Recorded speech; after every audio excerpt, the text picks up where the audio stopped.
Hello, everybody, and welcome to another episode of HTF Bets. I'm your host, Riley Shepard. With NFL divisional standings starting to take shape and Week 6 of fantasy football on the horizon, my team and I have a busy show ahead of us, so don't go anywhere because HTF Bets starts now.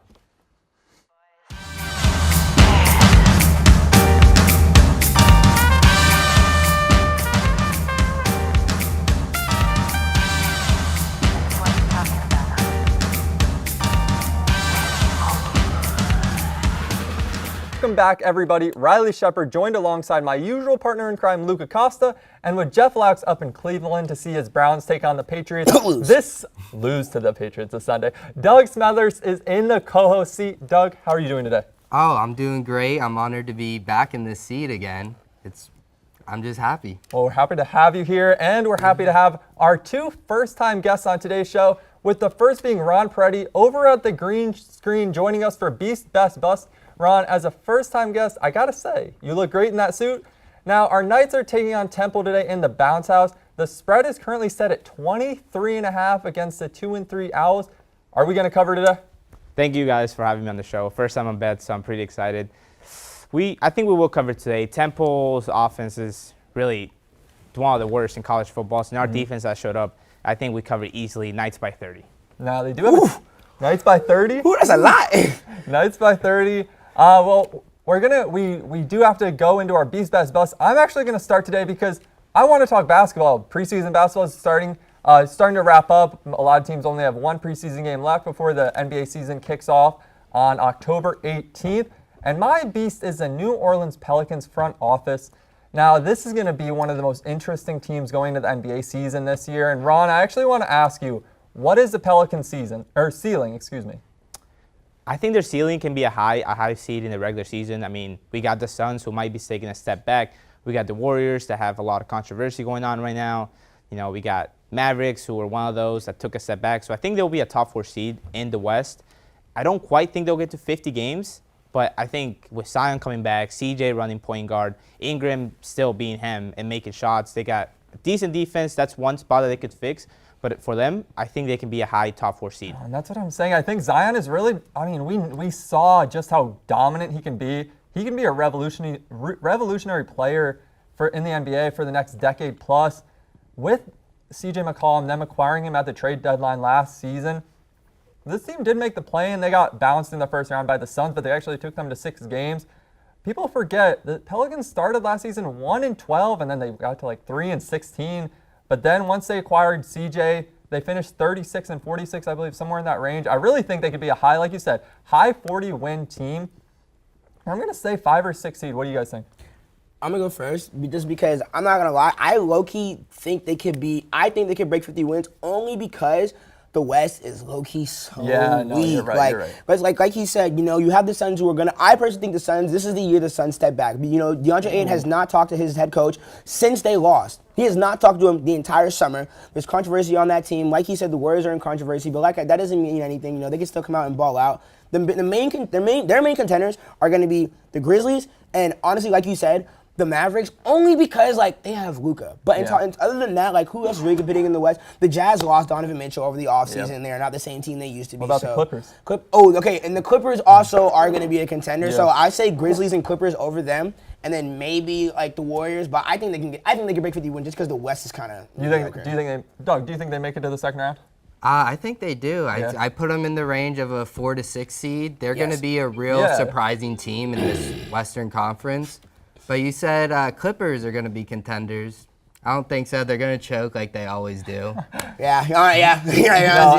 I think that big three of Brandon Ingram, CJ McCollum, and Zion, bro, oh my goodness. Yeah, no, that is, I think they're going to play really well together. Obviously, Zion, we've seen, is a dominant interior presence. He looks in shape. I don't know if he's going to get a little mid-range or three-point game. But one more point before we go to Doug's best for the week. Trey Murphy, first-round pick last season, number 17 pick. He erupted for 27, 7 from 10 from 3 against the Spurs on Sunday. The Pelicans they just lost to the Heat yesterday, so now they're 3-1 in preseason.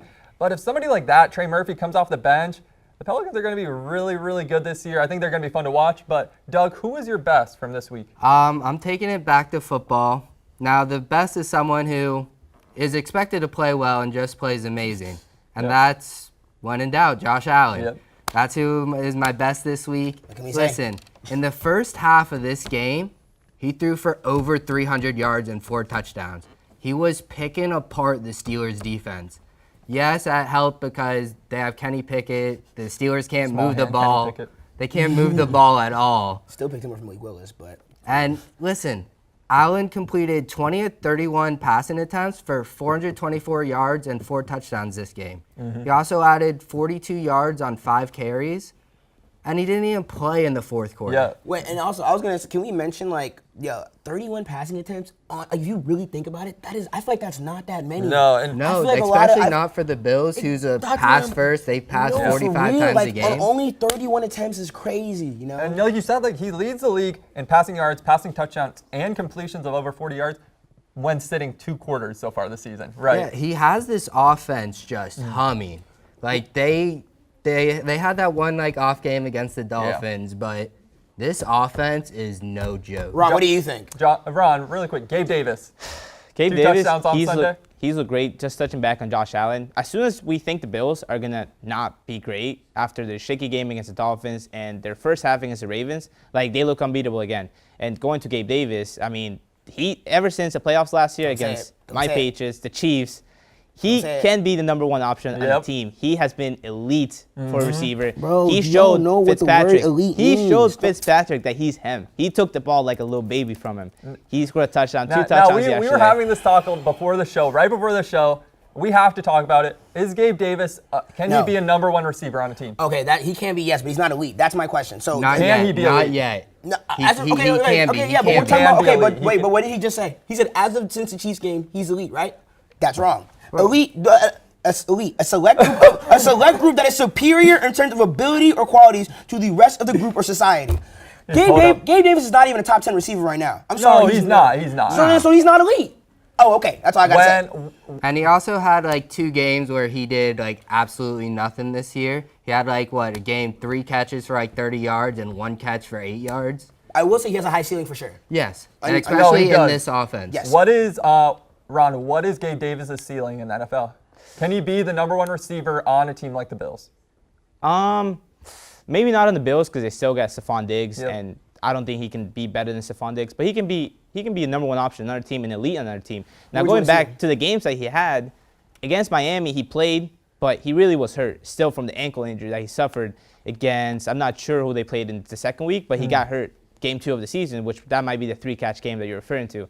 So if we look back from the Patriots last year, phenomenal against the Patriots, phenomenal against the Chiefs, phenomenal against the Rams, and phenomenal against the Steelers. To me, that's elite.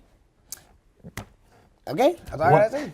Okay, who is Josh Allen right now? Is he the MVP? Yes, that's not even a question. Well, without a question. Yeah, undisputed. And I'm curious. Through 5 weeks, Ron, what is your Super Bowl prediction? I think I have to pick the Bills on the AFC. On the NFC, Don't say it. the team that's playing the best and it. the team that Jinx has them. been playing the best, Don't say it. Please don't say it. Philadelphia Eagles. Jinx They have been playing amazing. They have not. The only game that they've showed a little give against the Jacksonville Jaguars, getting down by 14 points, and then just completely smacking them the rest of the game. The Eagles are looking like the best team in the NFC. No, and I'm glad you didn't pick any of the other 2 good NFC East teams right now because I've been hearing Giants Super Bowl contenders, Cowboys Super Bowl contenders. Yeah, whatever. I would take the Eagles over both of them. Well, I know you're an Eagles fan. I'm As an worried Eagles about this game against Cowboys with the way their defense has been playing. Yeah. And Cooper Rush has not been making mistakes with the ball. He's just managing the game really well. And you guys offensively kind of struggled against the not so good Cardinals defense. And speaking of offensive struggles, that brings me right into my bust. Who is the Detroit Lions offense? So, I was really trying to yeah, stall trying to- a little bit so I didn't have to hear yeah, it. but you can't get rid of me. I'm everywhere. So the Detroit Lions, right? They have the 3rd most amount of yards in the NFL, only behind the Bills and the Eagles, 2 teams we're talking about playing the best in the NFL. And then they went out against the Patriots and stunk it up. Stunk it up is an understatement. They also got dotted up by what's his name? What's the quarterback's name? I don't know. But Exactly. He's been Zappy. giving me nightmares. Yeah, Zappy. He got dotted up by Zappy. So I could talk about the Detroit Lions defense, but I'm going to talk about the offense because the offense is actually good. 6th-ranked passing offense, 7th-ranked rushing offense. Jared Goff, 19 of 35 for 229 yards, no touchdowns, 1 INT, and Goff had a fumble that led to a 59-yard scoop and score. All around shambles for Lions offense. But we knew the defense was already bad, so that's nothing new. So so I think the Lions offense is my bust because they've been balling out and then they just absolutely hit the bed. So yeah, that's all I gotta say. So go They put up a good old goose egg on the scoreboard. Man, that is crazy. Jamal Williams got bottled up 56 yards on 15 carries. He averaged 3.7 yards a carry. And they got St. Brown back this week, and they couldn't do anything. Listen, man, I don't know what else to tell you, man. I'm really glad we only had about a minute to talk about this because this is a face of pure pain right now. But that is all the time we have for right now. We have to go to a quick commercial break, but don't go anywhere because Ty Paton is joining us for the fantasy football part of our show. So don't go anywhere. We'll be right back. Welcome to HTF Hot Takes. I'm Johnny Jackson. We've got Emily Aaron to my right and Maluka Costa to my left. Hello and welcome to our segment of Hot Ones. I'm here with Noah Kemper and Grant Wheeler. Yep, I knew that. Grant Wheeler. Listen, I'm a Bulls fan, but I just can't ever argue against LeBron. I watched him my whole life. I've been going back and forth with this debate for a long time. It's got to be Michael Jordan. Whatever she wanted. I would wake up in a maid costume for Doja Cat. Brutal. Jeffrey Laux, no question. Richie, I would give it to Richie. It is not Richie. It is not Richie. No, it's Jeff. Richie's pronouns are he, they, because he cannot be him. What? Oh, wait a second. I'm gonna have to also agree and say Jeff. He always is spiffy. It might be Cameron. Cameron's had some good fits. Out of the women, Norelli always dresses really, really cute. Oh,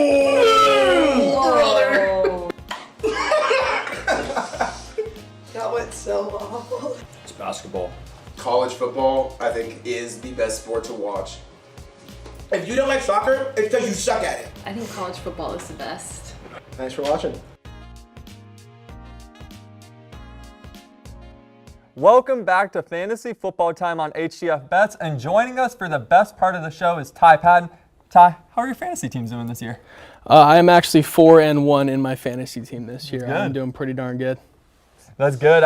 Some of us are also 4-1. Luca is actually not one of them. You can reverse that. He's 1-4. But he is over on the green screen this week, giving us his top 3 ads and top 2 drops heading into Week 6 of fantasy. Luca, take it away. Hey man, we're gonna get right into it. You know, I'm 1-4 in the HTF league. With my other league, I'm 4-1. You know, I'm doing my thing. I'm trying. But so, number one, we got Benjamin. James Conner also out. Derek Williams left an injury in the 3rd quarter with a knee injury. You're gonna want Benjamin on their team. He's the only running back the Cardinals have right now. And even though the Cardinals don't have a run-heavy offense, it's like he's the RB1 for that team. There's literally no one else that can play. So you're gonna get valuable points out of him. Number 2, we got Alec Pierce.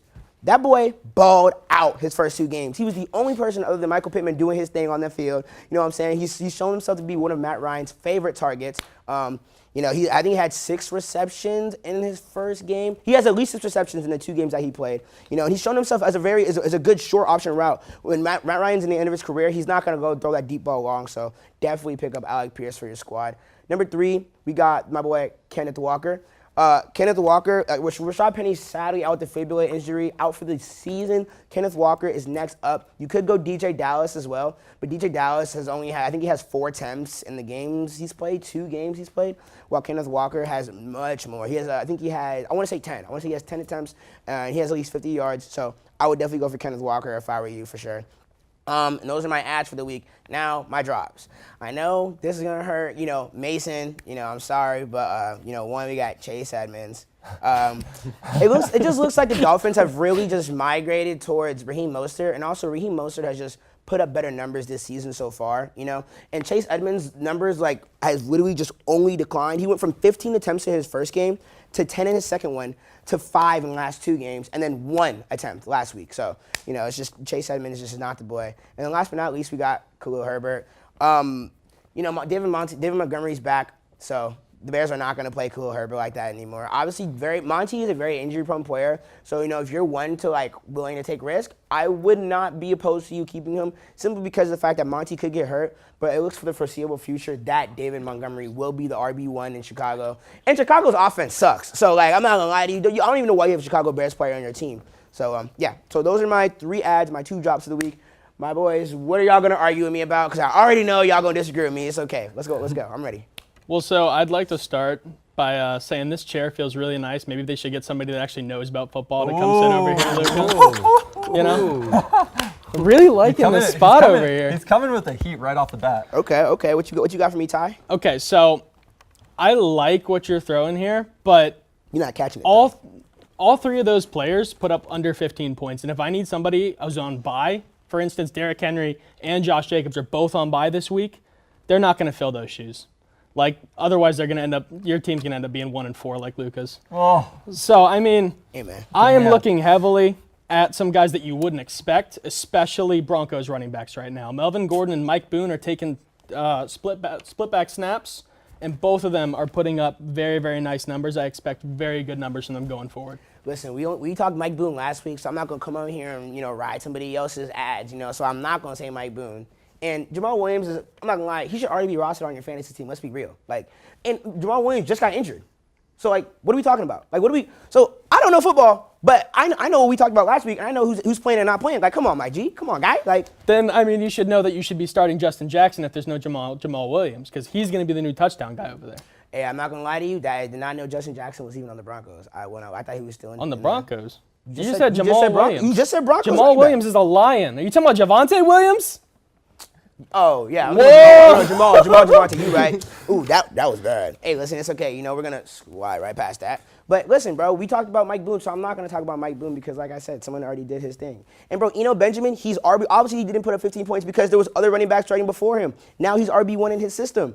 And, bro, all these people are literally going are either option 1 or 2 in their offenses because of injuries. So I'm telling you, if you need a waiver wire squad, you need a nice little 10 to 12 points, bro. These are your guys to pick up. If you want to free up some cap space, not cap space. If you want to free up some slots on your team, drop the guys I told you because Chase Edmonds is absolutely garbage. He has not done anything in the last 2 weeks. Come on now. Doug, what are your thoughts on Luca's list? The one person I really like, Alec Pierce. The last 2 weeks, like you said, at least 6 catches and 80 yards in each of the games. He was originally starting the season looking as just a deep threat, but he's turned into quite a possession receiver and has locked himself into wide receiver 2 on this Colts offense. If they don't ever get this running game going again, look for him to continue this. I agree. I really do like the Alec Pierce pickup. Like Doug said, he's been really good the last few weeks for the Colts as a wide receiver 2 behind Michael Pittman. What else? What else do you have to say? I'm not crazy about Benjamin. Fair. I don't think, if I'm not mistaken, James Conner is still questionable. He hasn't been officially ruled out yet. So if you're looking to pick him up and throw him in, James Conner still might play. You may not get the starting running back stats from So Khalil Herbert, I like that drop. Montgomery's back. Edmonds, drop him. Mostert's the guy there. Now we did have a lot of fantasy last week. We had week 5 in our HTF showrunners / producers league, and our standings are starting to take shape a little bit. So let me run through the scores really quick from week 5. Cameron Forcier stomped Kelly Campbell. He put up 154 compared to her 78 points. John Alfano and Johnny Jackson had the ultimate mid-off. John Alfano won with only 86 points. Johnny Jackson was right behind him with 83 of his own. Austin Walker stayed undefeated in our little HTF Bets showdown against Jeff Laux, barely squeaking by, had a 10-point victory against Jeff Laux, putting up 147. Grant Wheeler put up 101 and beat main show host Hannah Jo Groves. And I put 135 on Luca compared to his 77. Amen. And That's embarrassing. Camden Mowry almost outscored John Alfano and Johnny Jackson by himself, putting up 160 points on his own. Now, looking at our league standings, Austin Walker stays undefeated in the East Division, while I am 4-1 in the West taking sole possession of first place over there. Like I said earlier, Luka is sitting at a pretty 1-4. Listen, man. All I gotta say is it's no coincidence that Austin picked the draft time and it's 5-0. That's all I gotta say. Who puts the draft on the morning of Labor Day? Like, let's be real, guys. Like, really? You gonna worry about fantasy football on Labor Day morning? Like, come on now. I'm just saying there's not a coincidence. That's all I gotta say, man. Come on. Auto drafted team. Well, crazier things have happened. You still have about 10 weeks left to pick it up a little bit. It's still 1-4, but like I said, you still have a chance to make the playoffs. But looking ahead to this week, I am taking on Johnny Jackson's 1-4 Kershaw's pal Matt Stafford team. Austin Walker is taking on Emily Aaron, and Luca Costa is taking on the 2-3 John Alfanos. Hold on. Luca, apparently your team has not put in any labor this season. Wow. Wow. Hey, man. But that is what all can I the say? time. With that being said, that is all the time that we have for fantasy football. But don't go anywhere because Ty and Ron are sticking around to put in their first surefire bets of the week. So don't go anywhere. We'll be right back.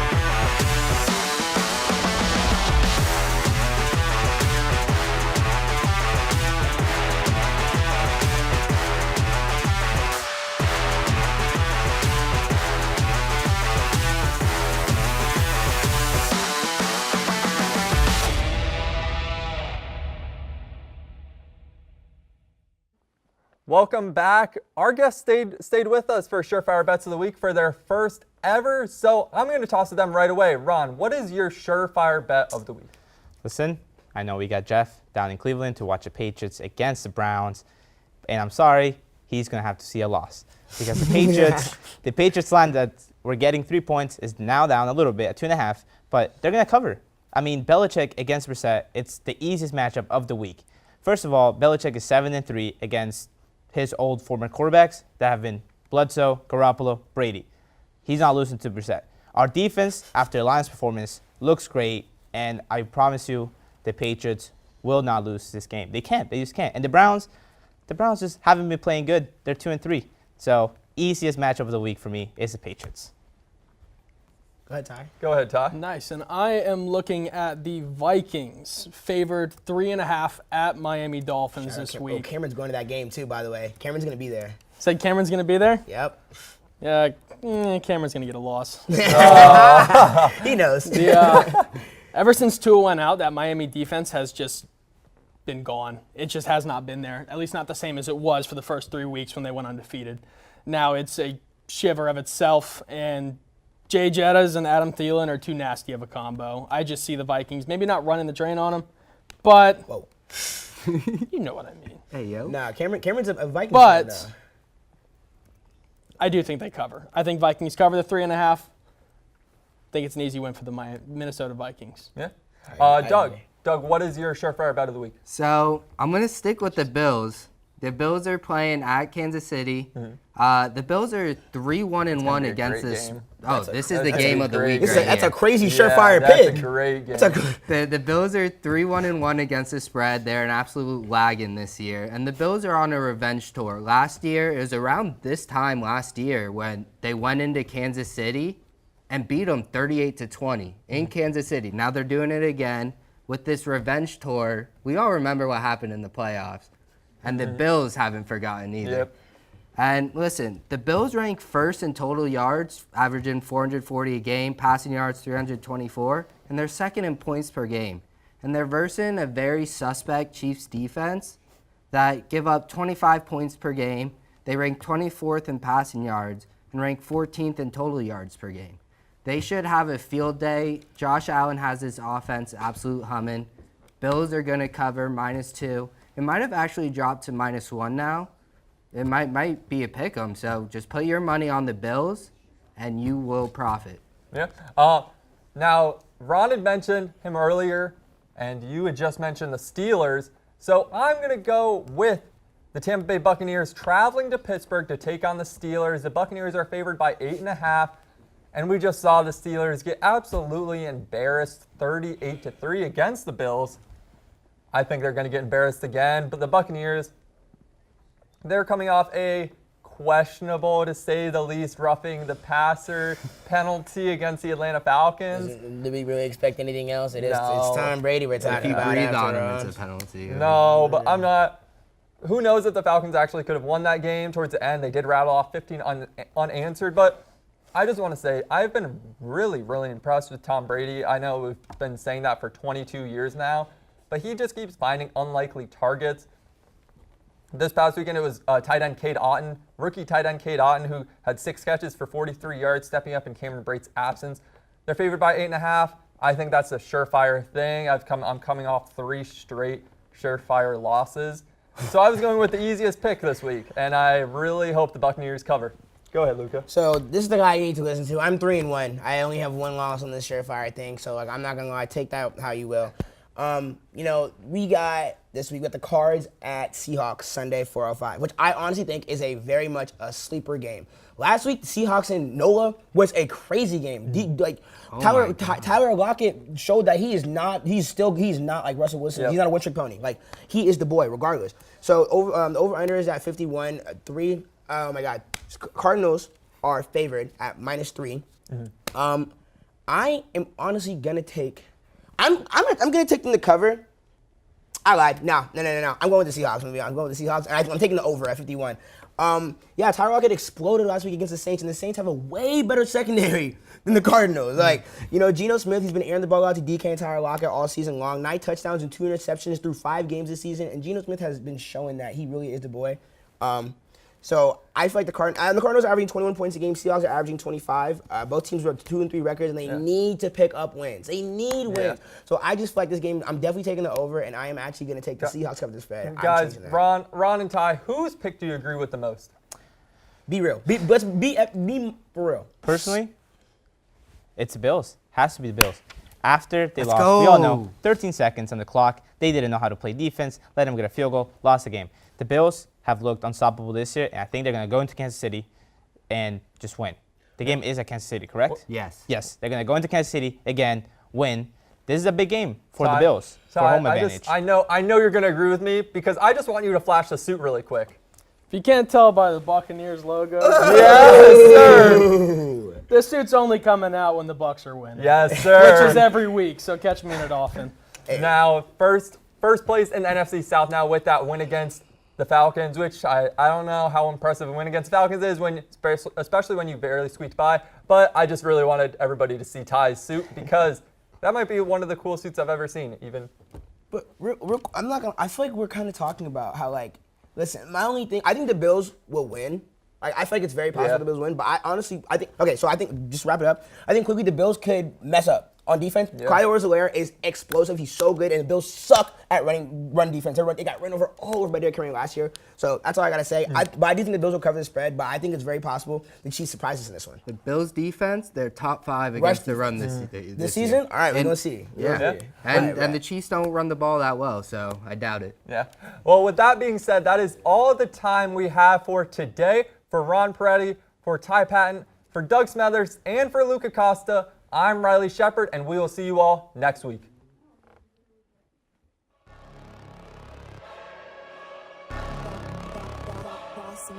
Things gon' change when I really hit the field. Undefeated chance, man, you know what's the deal. Yeah, I was gonna say, what just happened? I'm in the field doing drills. Boy, you just a sucker, you ain't never keep it real. 3 rings in my hand, I'm a warrior to the max. When I hang it up, they gon' have to give me plaques. Step up in the building and I only bring the facts. When I make a highlight, they gon' replay, run it back. Okay, always locked in, I don't got time to lax. Saying he the best, he could take a lap. Batted 1,000 when you check the stats. Boy, is you ready? You ain't gotta ask.